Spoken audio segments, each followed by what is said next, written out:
Hello everyone and welcome to another video with Cast on the Maizuma channel.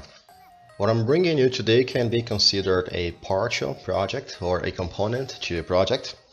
And basically I needed to control a little dot or a little drawing or structure on a screen and be able to move it around for one of my future mini games. So I decided to release this project now as it is, because I tried to find something that does this and I couldn't find one. I could only find complete projects. So maybe this could be useful to someone, especially if you're trying to study and learn some redstone. And yeah guys, let me do a quick demonstration to what it does. It's very simple really. Yeah, we have the controller here and I can move that little dot there. So yeah, I added a little animation because I think it's cool. So if I press the button, it shows that the signal is getting there, but I just think it's funny, it's cool. So yeah, as you can see, it's a little bit slow. Yeah, I'll just fast forward me trying to bring the little dot to the center of the screen. Yeah, so there you go. And I also added a action button. So if you press the button, come on, it blinks, and of course it works everywhere. So if I move it to the side, anywhere on the screen, if I click on it, it blinks, giving you a visual indication of what you're doing and a confirmation. This bit here actually works as a remote control, meaning this part here is connected to the main board through a single wire. And let's maybe quickly have a look at the screen. So this is the panel without any extra blocks. So let me show you the redstone here so you can see the whole thing. And I will try to explain basically how it works. This is just one application. I think it could be like a super ultra fancy selector panel for you. So if you want, hey, super smart system, bring me my redstone components, so you would like hate yourself because you have to wait eternity, and then once you have whatever you want selected, just press the confirmation button and the system would bring you whatever you selected. Could be for games. This can be it can do random selections, and maybe those could be stations. So this could be a super fancy minecart station controller that you could have on your map if you're high end. And yeah, I simplified a lot of things here. So let's start maybe with the remote control. Basically, I am encoding different pulse lengths in here. So every time you press any of those buttons, the item inside the dropper goes to the hopper, and it's read by this comparator here. So I have to do a little bit of decoding here, which is a little bit weird. And then it sends a signal through this comparator.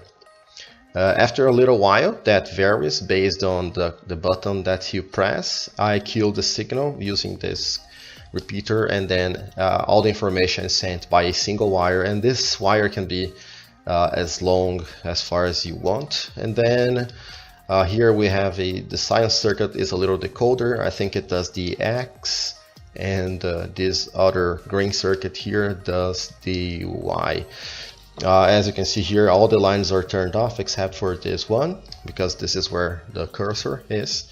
And if I go to spectator mode, you can see that with these lines in here, they're all turned on, I mean, except for this one where the signal strength is not going to be strong enough to turn off the screen. So when those wires cross, I just do a bunch of AND gates in here, and there you get this is how you get your X and Y.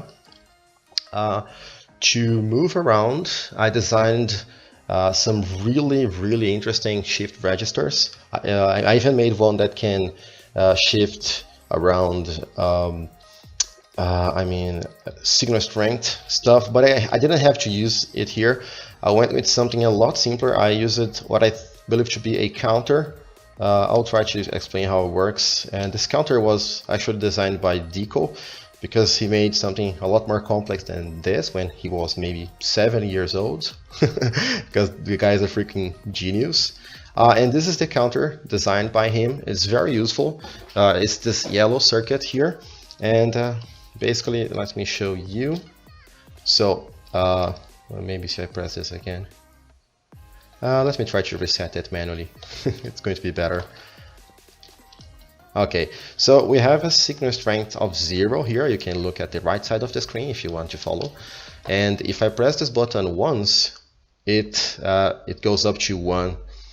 And if I press it again, it goes up to 2. And this also decreases at the same time, so it's really nice. So you can also see that this is the selector I'm using. So the middle one is selected. If I press the button, you can see that it goes to this side, and if I press the other button, it goes to the opposite side. So this is how I do the XY selection.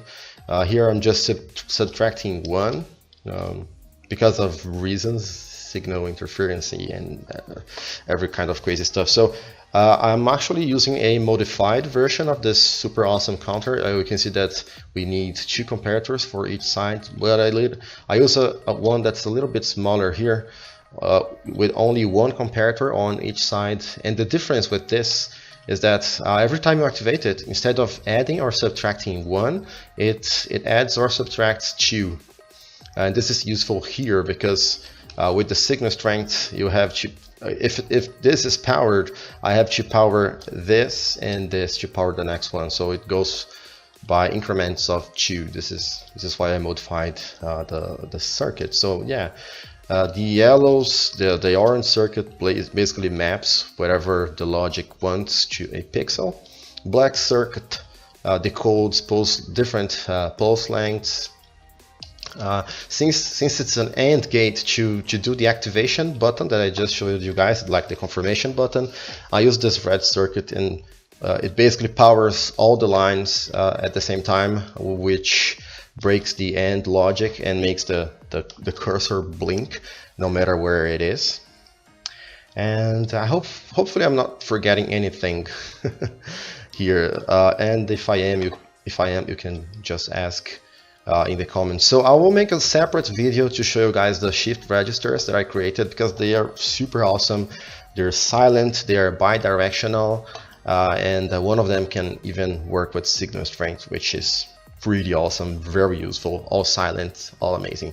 So hopefully this weird thing will be useful to you guys. If not, at least maybe it's an interesting video, so maybe you can leave a like or leave a comment. I appreciate very much getting some feedback on my projects, and soon enough I will have a new mini game for you guys. So hope really that you guys enjoyed this video. Thank you very much for your time. Hope to see you again soon. Bye.